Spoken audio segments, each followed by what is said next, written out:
ದರ್ಶನ್ ಅವರು ಜೈಲಿಗೆ ಹೋಗಿ ಸರಿಸುಮಾರು 1 ವರ್ಷಗಳು ಕಳೆಯಿತು.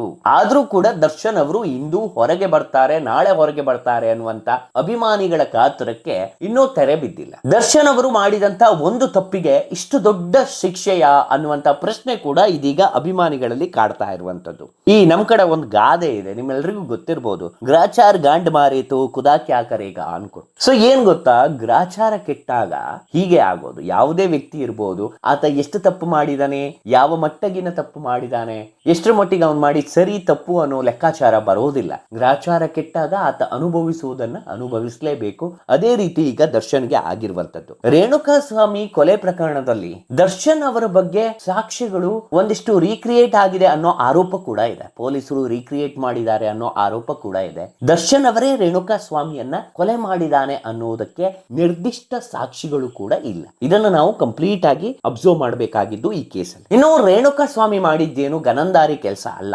ಆತ ಯಾರಿಗೆ ಹೀಗೆ ಮಾಡಿದ್ರು ಆ ವ್ಯಕ್ತಿಯ ಕಡೆಯವರು, ಆ ಹುಡುಗಿಯ ಸಂಬಂಧಿಕರು ಇರ್ಬೋದು ಅಥವಾ ಆ ಹುಡುಗಿಯ ಅಣ್ಣ ಇರ್ಬೋದು, ಅವರೆಲ್ಲರೂ ಮೆಟ್ಟು ತಕೊಂಡು ಹೊಡಿತಾ ಇದ್ರು. ಆತನನ್ನ ಹೀಗೆ ಕೊಲ್ತಿದ್ರೇನೋ ಸಿಟ್ಟು ನೆತ್ತಿಗೇರಿದ್ರು. ದರ್ಶನ್ ಕೂಡ ಅದೇ ಮಾಡಿದ್ದು. ಆದ್ರೆ ದರ್ಶನ್ ಅವರಿಗೆ ಒಂದು ಅವಕಾಶ ಇತ್ತು, ಅದನ್ನ ಈಸಿಯಾಗಿ ಹ್ಯಾಂಡಲ್ ಮಾಡೋದು, ಅದನ್ನು ತುಂಬಾ ಡಿಫಿಕಲ್ಟ್ ಮಾಡ್ಕೊಂಡ್ರು ಅನ್ನೋದು ನನ್ನ ಅಭಿಪ್ರಾಯ. ಇನ್ನೊಂದು ವಿಚಾರವನ್ನ ನಾನು ಹೇಳ್ತೇನೆ. ದರ್ಶನ್ ಅವರು ಈಗ ಸರಿಸುಮಾರು 1 ವರ್ಷ ಆಯ್ತು ಜೈಲಿನಲ್ಲಿ ಇದ್ದು. ಒಬ್ಬ ಸ್ಟಾರ್ ನಟ ಇಷ್ಟು ವರ್ಷಗಳ ಕಾಲ ಜೈಲಲ್ಲಿ ಇರೋದು ಅಂತಂದ್ರೆ, ಅದರಲ್ಲೂ 1 ವರ್ಷ ಸುದೀರ್ಘವಾಗಿ ಜೈಲಲ್ಲಿ ವಾಸ ಆಗೋದಂತಂದ್ರೆ ಅದಷ್ಟು ಈಸಿ ಅಲ್ಲ. ದರ್ಶನ್ಗೆ ಈಗಾಗಲೇ ಒಂದಿಷ್ಟು ಆರೋಗ್ಯ ಸಮಸ್ಯೆಗಳಿದೆ. ಇದೆಲ್ಲದರ ಹೊರತಾಗಿಯೂ ದರ್ಶನ್ ತುಂಬಾನೇ ಚಿಂತೆಗೀಡಾಗಿದ್ದಾರೆ. ಈ ಹಿಂದೆ ಯಾವುದಕ್ಕೂ ತಲೆ ಕೆಡಿಸ್ಕೊಂಡವನಲ್ಲ, ಆದ್ರೆ ಈ ತರ ಆಗ್ಬಿಡುತ್ತಲ್ಲ ನನ್ನ ಜೀವನ ಅಂತ ತುಂಬಾ ಬೇಸರದಲ್ಲಿದ್ದಾರೆ. ಈ ಒಂದು ದರ್ಶನ್ ಕೇಸಲ್ಲಿ ತುಂಬಾ ವಿಚಾರಗಳನ್ನ ನಾನು ಇವತ್ತು ಹೇಳಲಿಕ್ಕಿದ್ದೇನೆ. ಯಾಕೆ ಹೀಗಾಯ್ತು, ದರ್ಶನ್ ತಪ್ಪಿಯಲ್ಲಿ ಮಾಡಿದ್ರು, ಅದರ ಜೊತೆ ತಪ್ಪು ಮಾಡೋದಕ್ಕಿಂತ ಹೆಚ್ಚಾಗಿ ರಾಜಕೀಯದ ಹುನ್ನಾರವೇ ಜಾಸ್ತಿ ಇದೆ ಇದರಲ್ಲಿ. ಎಲ್ಲ ವಿಚಾರದ ಬಗ್ಗೆ ಕಂಪ್ಲೀಟ್ ಡೀಟೇಲ್ಸ್ ಅನ್ನ ಇಂದಿನ ಈ ವಿಡಿಯೋದಲ್ಲಿ ನಾನು ನಿಮ್ಗೆ ಕೊಡ್ತೇನೆ. ನೀವಿನ್ನೂ ನಮ್ಮ ಚಾನಲ್ ಅನ್ನ ಸಬ್ಸ್ಕ್ರೈಬ್ ಆಗದಿದ್ದಲ್ಲಿ ಸಬ್ಸ್ಕ್ರೈಬ್ ಆಗಿ, ಹಾಗೆ ಬೆಲ್ ಐಕನ್ ಕ್ಲಿಕ್ ಮಾಡೋ ಮೂಲಕ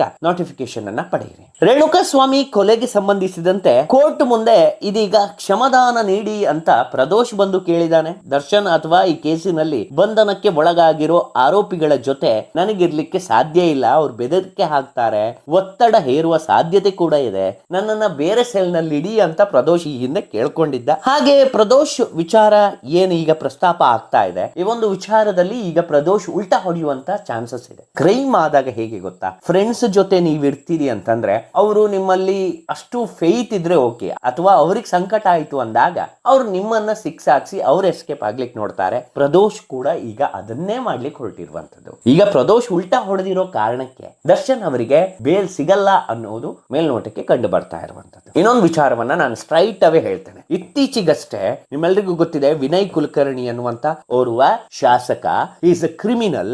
ಆತ ಕೊಲೆ ಮಾಡಿದ್ದನ್ನ ಜನ ನೋಡಿದ್ದಾರೆ, ಸಾಕ್ಷ್ಯ ಇದೆ, ಜೀವಾವಧಿ ಶಿಕ್ಷೆ ಕೂಡ ಪ್ರಕಟ ಆಗಿತ್ತು. ಆತ ಈಗ ಹೊರಗೆ ಬಂದಿದ್ದಾನೆ. ಆದ್ರೆ ದರ್ಶನ್ ಅವರೇ ಇದನ್ನ ಮಾಡಿಸಿದ್ದಾರೆ ಅನ್ನೋದು ಇನ್ನೂ ಪ್ರೂವ್ ಆಗಿಲ್ಲ. ಯಾವುದೇ ಸಾಕ್ಷ್ಯಗಳು ಅವ್ರ ಫಾರ್ ಇಲ್ಲ. ಆದ್ರೂ ಕೂಡ ಆತ ಜೈಲಲ್ಲೇ ಇದ್ದಾರೆ. ಪೊಲಿಟಿಕ್ಸ್ ಯಾವ ಲೆವೆಲ್ಗೆ ವರ್ಕ್ ಆಗುತ್ತೆ ಅನ್ನೋದನ್ನ ನಾನು ತೋರಿಸ್ತೇನೆ ನೋಡಿ. ಈಗ ಯಾಕೆ ಕೇಳಿದ್ರೆ, ಇದೇ ಕುಲಕರ್ಣಿ ಹೈ ಲೆವೆಲ್ ಇನ್ಫ್ಲುಯೆನ್ಸ್ ಇದೆ, ಹಾಗಾಗಿ ಜೀವಾವಧಿ ಶಿಕ್ಷೆಯನ್ನ ರದ್ದು ಮಾಡಿಕೊಂಡು ಹೊರಗೆ ಬಂದು ಈಗ ಶಾಸಕ ಸ್ಥಾನದಲ್ಲಿ ಕೂತ್ಕೊಳ್ತಾನೆ. ನೋಡಿ ನಮ್ಮ ದೇಶದ ಭ್ರಷ್ಟ ರಾಜಕಾರಣಿಗಳ ಪರಿಸ್ಥಿತಿ ನೋಡಿ. ಅದೇ ರಾಜಕಾರಣಿಗಳು ಆಡ್ಸೋ ಕೈಗೊಂಬೆ ಆಗ್ಬಿಟ್ರೆ ದರ್ಶನ್ ಅಂತ ಪರಿಸ್ಥಿತಿ ಬಂದ್ಬಿಡುತ್ತೆ. ದರ್ಶನ್ ಮಾಡಿರೋ ತಪ್ಪು ಬೇರೆ ಏನಲ್ಲ, ಆ ಟೈಮಲ್ಲಿ ಎಲೆಕ್ಷನ್ ಪ್ರಚಾರಕ್ಕೆ ಹೋಗಿದ್ದು ಸುಮಲತಾ ಅವರ ಬಗ್ಗೆ. ಸುಮಲತಾ ಅವರಿಗೆ ಕಿಂಚಿತ್ತು ಕನಿಕರ ಅನ್ನೋದಿಲ್ಲ. ದರ್ಶನ್ ಅವರನ್ನ ಭೇಟಿ ಆಗೋಕಾಗ್ಲಿ, ಬಂದ್ ನೋಡೋಕಾಗ್ಲಿ, ಯಾವುದನ್ನೂ ಮಾಡ್ಲಿಲ್ಲ. ಯಾಕೆ ಈ ಮಾತನ್ನ ಹೇಳ್ತಿದ್ದೇನೆ ಅಂತಂದ್ರೆ, ಅವರು ಆ ಟೈಮಲ್ಲಿ ಸಂಸದರಾಗಿದ್ರೆ ಅದು ಯಶ್ ಹಾಗೂ ದರ್ಶನ್ ಹಾಕಿದ ಭಿಕ್ಷೆ. ಅವರಿಬ್ರು ಆ ದಿನ ಕೆನೋಸಿ ಬರ್ಲಿಲ್ಲ ಜೋಡೆತ್ತಾಗಿ ಅಂದಿದ್ರೆ ಇವತ್ತು ಸುಮಲತಾ ಆ ಟೈಮಲ್ಲಿ ಸಂಸದೆ ಆಗಿರ್ತಿರ್ಲಿಲ್ಲ. ಅವ್ರು ಸಂಸದೆ ಆಗಿ ಮಾಡಿದ್ದೇನಿಲ್ಲ ಗೊತ್ತಿದೆ ಜನರಿಗೂ. ಒಂದು ದಿನ ಮಂಡ್ಯ ಕ್ಷೇತ್ರಕ್ಕೆ ಎಂಟ್ರಿ ಕೊಡ್ಲಿಲ್ಲ ರೀ, ಜನರ ಕಷ್ಟಕ್ಕಾಗ್ಲಿಲ್ಲ. ಅಂತವ್ರನ್ನ ಗೆಲ್ಸಿದ್ವಲ್ಲ ಅಂತ ಬೇಸರ ಆಗಿರ್ಬೋದು ಯಶ್ ಹಾಗೂ ದರ್ಶನ್ ಅವರಿಗೆ. ಅದು ಅಲ್ಲದೆ ಸುಮಲತಾ ಅಂಬರೀಶ್ ಅವರ ಸಪೋರ್ಟಿಗೆ ಬಂದಿರೋ ರೀಸನ್ ಅಂಬರೀಶ್ ಮೇಲಿನ ಭಕ್ತಿಗೆ ಹೊರತು ಸುಮಲತಾ ಅವ್ರ ಮುಖ ನೋಡಿ ಅಲ್ಲ. ಸುಮಲತಾ ಆಗ್ಲಿ ಅವರ ಮಗ ಅಭಿಷೇಕ್ ಆಗ್ಲಿ ಇಬ್ಬರಿಗೂ ಕೂಡ ಕೃತಜ್ಞತೆ ಅನ್ನೋದೇ ಇಲ್ಲ.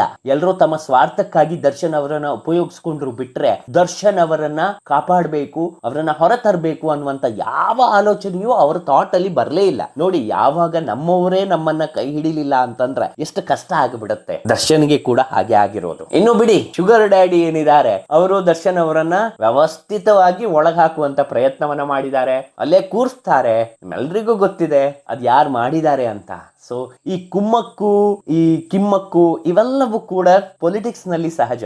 ಆದ್ರೆ ಒಬ್ಬ ಆಕ್ಟರ್ ಲೈಫೇ ಹೋಗ್ತಾ ಇದೆ. ಆಲ್ಮೋಸ್ಟ್ ಈಗ 1 year ಆಗ್ಬಿಡ್ತು. ಯಾವಾಗ ಹೊರಗೆ ಬರ್ತಾರೆ ಅನ್ನೋ ಸ್ಪಷ್ಟನೆ ಕೂಡ ಇಲ್ಲ. ಅದರ ಜೊತೆ ಒಂದಿಷ್ಟು ಬೆಳವಣಿಗೆಗಳು ಅವ್ರ ವಿರುದ್ಧವಾಗಿಯೇ ಹೋಗ್ತಾ ಇದೆ. ಈ ಸಂದರ್ಭದಲ್ಲಿ ನಮ್ಗೆ ಅನ್ಸೋದಿಷ್ಟೇ, ಯಾರಿಗೆ ನ್ಯಾಯ ಸಿಗ್ಬೇಕು ಅವ್ರಿಗೆ ನ್ಯಾಯ ಸಿಗಲ್ಲ, ಯಾರಿಗ್ ನ್ಯಾಯ ಸಿಗಬಾರ್ದು ಅವ್ರಿಗೆ ನ್ಯಾಯ ಸಿಗತ್ತೆ. ಇದು ನಮ್ಮ ನ್ಯಾಯಾಂಗ ವ್ಯವಸ್ಥೆ. ಯಾವತ್ತೂ ತಲೆ ಮೇಲೆ ಹಾಕಿದ ನೀರು ಕೆಳಗಡೆ ಬರಲೇಬೇಕು. ಹಾಗೆ ಯಾರು ಇದನ್ನ ಕುಮ್ಮಕ್ಕಿನಿಂದ ರಾಜಕಾರಣ ಮಾಡಿ ದರ್ಶನ್ ಅವರನ್ನ ಒಳಗೆ ಕಳಿಸೋ ಪ್ರಯತ್ನ ಮಾಡಿದಾರೋ ಅವರಿಗೆ ಹೆಚ್ಚು ಟೈಮ್ ಇಲ್ಲ. ಅವರು ದರ್ಶನ್ ಅವರನ್ನ ಒಳಗೆ ಕಳಿಸಿ ಏನೋ ದೊಡ್ಡ ಜನ ಆಗಿರ್ಬೋದು ಇವತ್ತು, ಆದ್ರೆ ಅವ್ರ ಮನೆ ದೋಸೆ ತೂತಾಗಿದೆ. ನಿಮ್ಗೆ ಗೊತ್ತಿರ್ಬೋದು, ಅವ್ರ ಮನೆಯವರೇ ಒಬ್ರು ಈಗ ಜೈಲಲ್ಲಿ ಪರದಾಡ್ತಿದ್ದಾರೆ, ಅದು ನಿಮ್ಗೆ ಗೊತ್ತಿದೆ. ಸೊ ನಾನು ಹೇಳೋದೇನಂತಂದ್ರೆ, ಯಾವತ್ತು ಕರ್ಮ ರಿಟರ್ನ್ಸ್ ರೀ. ಅದ್ ಯಾರೇ ಮಾಡಿರ್ಬೋದು. ದರ್ಶನ್ ಅವರು ಮಾಡಿದ ತಪ್ಪೆ, ನಾನು ಇಲ್ಲ ಅಂತ ಹೇಳಲ್ಲ. ಯಾಕಂತಂದ್ರೆ ದರ್ಶನ್ ಅವರು ಕಾನೂನನ್ನ ಕೈ ತೆಗೆದುಕೊಳ್ಬಾರ್ದಿತ್ತು. ಅದು ಅಲ್ಲೇ ಅವರು ಕೊಂದಿದಾರ ಇಲ್ವಾ ಅನ್ನೋ ಸ್ಪಷ್ಟನೆ ಇನ್ನೂ ಸಿಗ್ಲಿಲ್ಲ.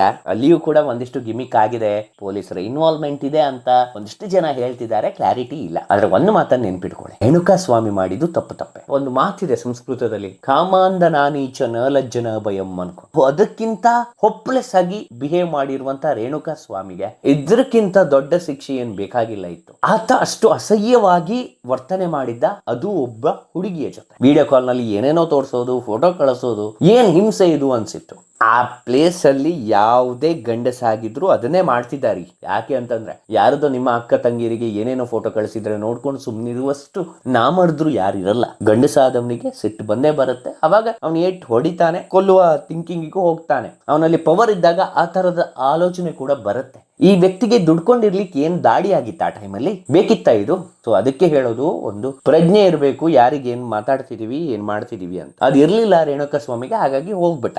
ದರ್ಶನ್ ಅವ್ರು ಮಾಡಿದ ತಪ್ಪಂತ ನಾನಂತೂ ಹೇಳಲ್ಲ. ಕೊಂದಿದ್ ತಪ್ಪ್ರಿ, ಒಂದ್ ಜೀವ ತೆಗಿಬಾರ್ದಿತ್ತು ಅನ್ನೋದು ಮಾತ್ರ ಮೇಲ್ನೋಟಕ್ಕೆ ನಾವು ಹೇಳ್ತಾ ಇರೋದು. ಆಮೇಲೆ ದರ್ಶನ್ ಅವರು ಏನ್ ಮಾಡಿದಾರೆ ನೋಡಿ, ಒಳ್ಳೆ ಕೆಲಸಗಳು ಅದು ಕೂಡ ತುಂಬಾನೇ ಇದೆ. ಮನುಷ್ಯ ಹೊರಗಿನಿಂದ ಹೊರಟೆ ಇರ್ಬೋದು, ಆದ್ರೆ ಹೃದಯದಿಂದ ಹೃದಯ ಶ್ರೀಮಂತಿಕೆ ಅನ್ನೋದಿದೆ. ಯಾರನ್ನ ಬೆಳೆಸ್ಬೇಕು, ಎಷ್ಟು ಜನರನ್ನ ಬೆಳೆಸಿದ್ದಾರೆ ಕಲಾವಿದನಾಗಿ, ನಿಜಕ್ಕೂ ಅವ್ರ ಮೇಲೆ ಹೆಮ್ಮೆ ಇದೆ. ಯಾಕೆ ಕೇಳಿದ್ರೆ, ದರ್ಶನ್ ಇವತ್ತು ಎಷ್ಟೇ ದೊಡ್ಡ ವ್ಯಕ್ತಿ ಆಗಿರ್ಬೋದು, ಆದ್ರೆ ಬಂದ ರೂಟ್ ಅನ್ನ ಅವ್ರು ಮರ್ತಿಲ್ಲ. ಅವ್ರು ಮಾಡಿದ ತಪ್ಪಿಷ್ಟೇ.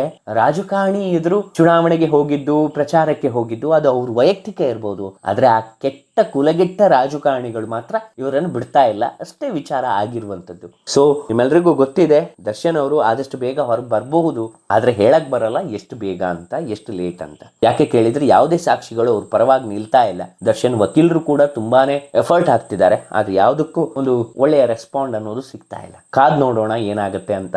ಅದೇನೇ ಇರ್ಲಿ, ದರ್ಶನ್ ಆದಷ್ಟು ಬೇಗ ಹೊರಬರ್ಲಿ ಅನ್ನೋದೇ ನಮ್ಮ ಆಶೆ.